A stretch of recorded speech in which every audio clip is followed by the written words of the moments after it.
Trinidad तथा Tobago में प्रधानमंत्री नरेंद्र मोदी का ऐतिहासिक स्वागत। पीएम ने अपनी समकक्ष को उपहार में दी भव्य राम मंदिर की प्रतिकृति। भारतवंशियों को ओसीआई कार्ड देने की घोषणा। स्वामी विवेकानंद की पुण्यतिथि पर प्रधानमंत्री सहित हरियाणा के मुख्यमंत्री और केंद्रीय रेल और खाद्य प्रसंस्करण राज्य मंत्री ने भेंट की श्रद्धांजलि।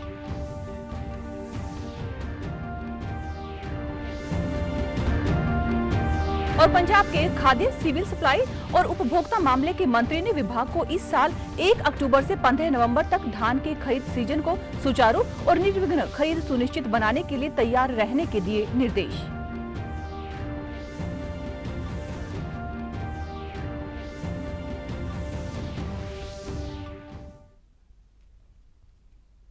नमस्कार, चंडीगढ़ से आपका स्वागत है। मैं हूं पायल। अब समाचार विस्तार से। प्रधानमंत्री नरेंद्र मोदी त्रिनिदाद टोबैगो की यात्रा पर हैं। 5 देशों की यात्रा के दूसरे चरण के दौरान उनके पोर्ट ऑफ स्पेन में एयरपोर्ट पहुंचने पर त्रिनिदाद और टोबैगो के प्रधानमंत्री कमला प्रसाद बिस्सर ने पूरे कैबिनेट के साथ उनका स्वागत किया। प्रधानमंत्री मोदी का स्वागत करने के लिए 38 मंत्रियों के अलावा 4 सांसद भी एयरपोर्ट पर पहुंचे। प्रधानमंत्री ने कहा कि इस यात्रा से दोनों देशों के बीच के द्विपक्षीय संबंध और भी अधिक मजबूत होंगे। प्रधानमंत्री को त्रिनिदाद और टोबैगो पहुंचने पर गार्ड ऑफ ऑनर भी दिया गया। प्रधानमंत्री के रूप में यह उनका पहला दौरा है और 1999 के बाद से प्रधानमंत्री स्तर पर त्रिनिदाद और टोबैगो की पहली द्विपक्षीय यात्रा है। प्रधानमंत्री त्रिनिदाद और टोबैगो के राष्ट्रपति तथा प्रधानमंत्री कमला प्रसाद बिस्सर से बातचीत करेंगे। वहीं एयरपोर्ट पर प्रधानमंत्री मोदी का सांस्कृतिक हर्षोल्लास के साथ स्वागत हुआ और प्रधानमंत्री ने कलाकारों से मिलकर उनका हौसला भी बढ़ाया। प्रधानमंत्री ने कहा कि सदियों पहले भारत से कई लोग त्रिनिदाद और टोबैगो आए थे। आज उनमें से कई लोगों ने विभिन्न क्षेत्रों में अपनी अलग अलग पहचान बनाई है तथा त्रिनिदाद व टोबैगो की प्रगति में अपना योगदान दे रहे हैं। फिर भी उन्होंने भारत के साथ अपने संबंध बनाए रखे हैं और भारतीय संस्कृति के प्रति भी भावुक है। साथ ही प्रधानमंत्री ने पोर्ट ऑफ स्पेन में अविस्मरणीय स्वागत के लिए स्थानीय भारतीय समुदाय का आभार जताया। लोगों ने भारत माता की जय और मोदी मोदी के नारे लगाए। पोर्ट ऑफ स्पेन में भारतीय समुदाय को संबोधित भी किया। प्रधानमंत्री कमला प्रसाद बिस्सर भी शामिल हुई। उन्होंने प्रधानमंत्री नरेंद्र मोदी को देश का सर्वोच्च नागरिक सम्मान देने का ऐलान किया, जिसके लिए पीएम ने इसके लिए आभार जताया। पीएम ने वहां रह रहे भारतीय समुदाय की 6ठी पीढ़ी को ओसीआई कार्ड प्रदान किए जाने की भी घोषणा की। Will now be given to the 6th generation of the Indian diaspora in Trinidad and Tobago.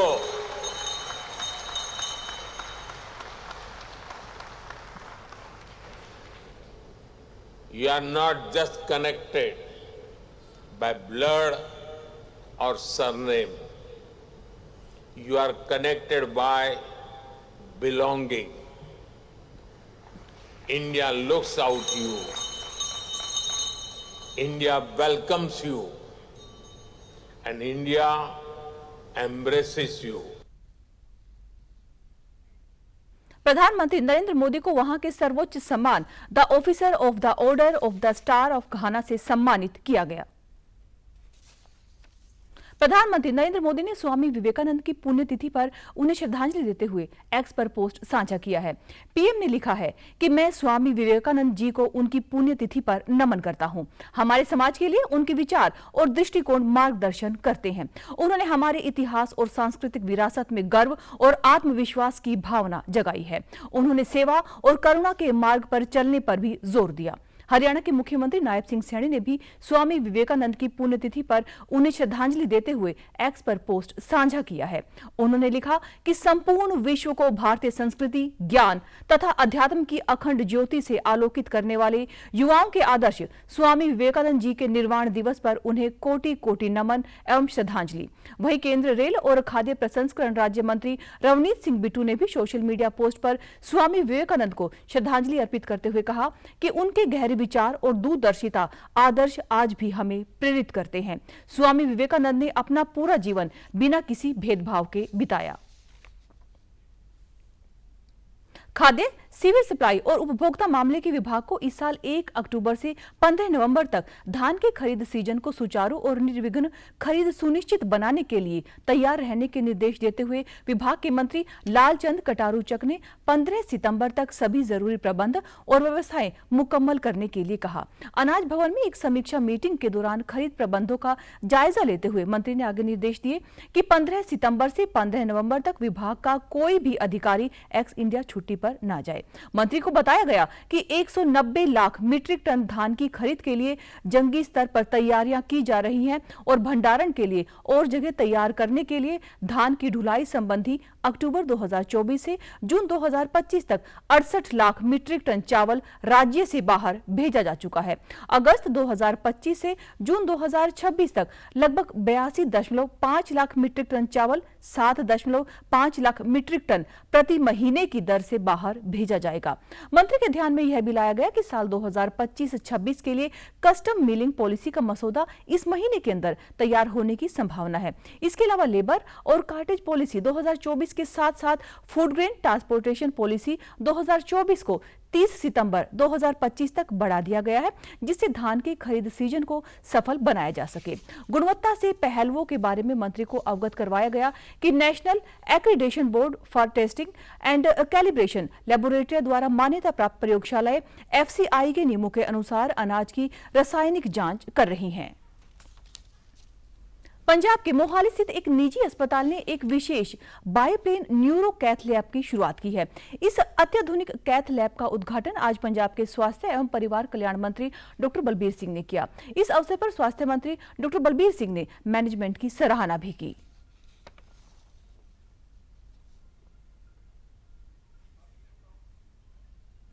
Punjab ਦੇ 65 ਲੱਖ ਪਰਿਵਾਰਾਂ ਨੂੰ 3 ਕਰੋੜ ਲੋਕਾਂ ਨੂੰ ਅਸੀਂ 10 ਲੱਖ ਦੀ ਇੰਸ਼ੋਰੈਂਸ ਦੇ ਰਹੇ ਹਾਂ। ਜਿਹੜਾ ਗਰੀਬ ਤੋਂ ਗਰੀਬ ਬੰਦਾ ਜਿਹੜਾ ਰਿਕਸ਼ਾ ਵੀ ਚਲਾਉਂਦਾ, ਰੱਬ ਨਾ ਕਰੇ ਉਹਨੂੰ ਸਟ੍ਰੋਕ ਹੋ ਜਾਏ, ਰੱਬ ਨਾ ਹੋਵੇ ਉਹਦੇ ਕਿਸੇ ਫੈਮਿਲੀ ਮੈਂਬਰ ਦੇ ਐਨੂਰਿਜ਼ਮ ਹੋਵੇ, ਕੋਲੈਬੋਰੇਸ਼ਨ ਹੁੰਦੀ ਹੈ ਇਹ, ਉਹਨੂੰ ਰਾਈਟ ਟਾਈਮ ਤੇ ਡਾਇਗਨੋਸ ਕਰਨਾ, ਕਿਉਂਕਿ ਸਰਕਾਰ ਪੈਸੇ ਖਰਚੇਗੀ। It will be managed and funded. ਜਿਹੜੀਆਂ ਸਰਵਿਸਿਜ਼ ਸਾਡੇ ਕੋਲ ਨਹੀਂ ਹੈ, ਈਵਨ ਸਾਨੂੰ ਕਈ ਜਗ੍ਹਾ ਤੇ ਅਸੀਂ ਅਲਟਰਾਸਾਊਂਡ, ਕਈ ਜਗ੍ਹਾ ਤੇ ਐਕਸਰੇ ਅਸੀਂ ਕਹਿੰਦੇ ਪ੍ਰਾਈਵੇਟ ਤੋਂ ਕਰਾ ਲਓ ਜਾ ਕੇ। So that is why I am here. ਮੈਂ ਇਸ ਕਰਕੇ ਇੱਥੇ ਆਇਆ ਵੀ ਆਪਾਂ ਇਹਦੇ ਨਾਲ ਕੋਲੈਬੋਰੇਸ਼ਨ ਕਰੀਏ। ਜਿਸ ਤਰ੍ਹਾਂ ਅਸੀਂ CMC DMC ਨਾਲ ਕਰਕੇ ਹਾਰਟ ਅਟੈਕ ਦੇ 583 ਪੇਸ਼ੈਂਟਸ ਨੂੰ ਤਰਨਤਾਰਨ ਦੇ ਵਿੱਚ ਦਸੂਹੇ ਵਿੱਚ ਟੀਕਾ ਲਗਾ ਕੇ ਉਹਨਾਂ ਨੂੰ ਰਜਿੰਦਰਾ ਹਸਪਤਾਲ 'ਚ ਜਾਂ DMC ਦੇ ਵਿੱਚ ਕਿਤੇ ਸ਼ਿਫਟ ਕਰਕੇ ਤੇ ਅਸੀਂ ਉਹਨਾਂ ਦਾ ਜਿਹੜਾ ਹੈਗਾ ਉਹਨਾਂ ਦਾ ਹਾਰਟ ਦੁਬਾਰਾ ਤੋਂ ਜਿਹੜਾ ਨਾਰਮਲ ਕਰਤਾ। इस मौके पर डॉक्टर प्रोफेसर विवेक गुप्ता ने कहा कि अन्य पारंपरिक कैथ लैब्स में एक समय में केवल एक ही इमेजिंग प्लेन संभव होता था, जिससे स्ट्रोक के मरीजों के निदान और इलाज में देरी होती थी। लेकिन बाईप्लेन न्यूरो कैथ लैब में 2 इमेजिंग प्लेन लगे हैं जो सामने और साइड से एक साथ हाई रेजोल्यूशन इमेजिंग प्रदान करते हैं। इससे मस्तिष्क और रीढ़ की हड्डी की विस्तृत 3D छवियां हमें प्राप्त होती हैं। उन्होंने कहा कि इस प्रणाली में लगे एडवांस सॉफ्टवेयर की मदद से इमरजेंसी विभाग से सीधे स्ट्रोक मरीजों को कैथ लैब में भेजकर तुरंत इलाज शुरू किया जा सकता है। उल्लेखनीय है कि यह बायोप्लेन न्यूरो कैथ लैब अत्याधुनिक इमेजिंग तकनीक से सुसज्जित है, जो उच्च गुणवत्ता की इमेजिंग प्रदान करती है, जिससे न्यूरोवैस्कुलर समस्याओं का सटीक निदान और प्रभावी इलाज सुनिश्चित किया जा सकता है। हेल्थ केयर के एग्जीक्यूटिव वाइस प्रेसिडेंट आशीष भाटिया ने कहा कि मोहाली के एक निजी अस्पताल का उत्तर भारत का पहला निजी अस्पताल बन गया है, जहां पर यह अत्याधुनिक बाईप्लेन न्यूरो कैथ लैब सुविधा उपलब्ध है। यह सुविधा न्यूरोलॉजिकल आपात स्थितियों और जटिल न्यूरोवैस्कुलर रोगों के इलाज की दिशा में एक क्रांतिकारी कदम है। इस अवसर पर निजी अस्पताल के हेल्थ केयर लिमिटेड के एग्जीक्यूटिव वाइस प्रेसिडेंट आशीष भाटिया, SBU हेड अभिजीत सिंह सहित न्यूरोलॉजी, न्यूरोसर्जरी और एनेस्थीसिया विभाग के अन्य डॉक्टर भी उपस्थित रहे। रक्षा सेवा कल्याण मंत्री मोहिंद्र भगत ने विभाग के अधिकारियों को पूर्व सैनिकों और उनके परिवारों के बेहतर जीवन निर्वाह के लिए पंजाब एक्स सर्विसमैन कॉर्पोरेशन पैस को मजबूत करने के लिए ठोस कदम उठाने के निर्देश दिए हैं। पंजाब सिविल सचिवालय में एक समीक्षा मीटिंग की अध्यक्षता करते हुए मंत्री ने पैस्को के कामकाजी ढांचे, वित्तीय स्थिति और कर्मचारी भलाई उपायों का मूल्यांकन किया। यह विचार विमर्श मुख्य तौर पर पेस्को के द्वारा पूर्व सैनिकों के लिए रोजगार के मौके बढ़ाने पर केंद्रित रहा। पेस्को के प्रबंध निर्देशक मेजर जनरल हरमनदीप सिंह और जनरल मैनेजर एसपी सिंह ने मंत्री को कॉर्पोरेशन के चल रहे प्रोग्रामों से अवगत करवाया। मीटिंग के दौरान 3 महीनों की प्रगति रिपोर्ट भी पेश की गई। मुख्य विषयों में सुरक्षा गार्डों का वेतन ढांचा, विशेष श्रेणी के अधीन उनके वेतन बढ़ाने के प्रस्ताव और अलग अलग भूमिकाओं में पूर्व सैनिकों के लिए सुचारू नियुक्ति प्रक्रिया शामिल थी। मंत्री मोहिंद्र भगत ने पूर्व सैनिकों की भलाई में पेस्को की भूमिका को और मजबूत करने के लिए पंजाब सरकार की वचनबद्धता की पुष्टि की। उन्होंने भरोसा दिया कि वित्तीय मसलों को हल करने, पूर्व सैनिकों के लिए सेवाओं में उम्र सीमा बढ़ाने के लिए जरूरी कदम उठाए जाएंगे। कामों का जमीनी स्तर पर और मूल्यांकन करने के लिए मंत्री ने नजदीकी भविष्य में पेस्को सहूलियतों का दौरा करने का भी इरादा जाहिर किया है। पंजाब के मोहाली के Maharaja Ranjit Singh armed forces preparatory institute SCS Nagar के 21 कैडेटों का केवल 3 हफ्तों में नेशनल डिफेंस एकेडमी और अन्य प्रतिष्ठित रक्षा प्रशिक्षण अकादमियों में चयन हुआ है। इस अहम प्राप्ति ने संस्था की शानदार विरासत में बढ़ोतरी की है। इस संस्था की शुरुआत से अब तक कुल 276 कैडेट विभिन्न रक्षा प्रशिक्षण अकादमियों में गए हैं।